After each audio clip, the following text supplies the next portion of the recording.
Hello hello. एक बार फिर से आप सभी से चाहूंगी कि जोरदार तालियों से ये बता दें कि आप सभी हमें सुन रहे हैं ना? दोनों हाथों को ऊपर करके। कितने लोग बचे हुए हैं? दोनों हाथों को।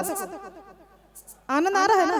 तो एक बार जोरदार ताली हो जाए। चलिए मैं अपने अंचल जशपुर से एक नागपुरी गीत आप सभी के सामने पेश कर रही हूँ। कांवर भीजे रे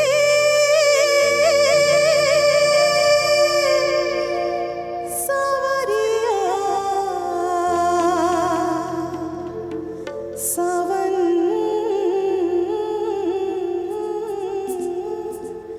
भादो करछे, बरसत है पानी, हाय रे मोर जवानी, जैसे लोर मारे। दोनों हाथों से, दोनों हाथों से।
हरे मोर जवानी, बरसत है पानी, हरे मोर जवानी, जैसे ही लोर मारे। कांवर भीजे रे सावरिया, सावन भादो करछे।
एक बार जोर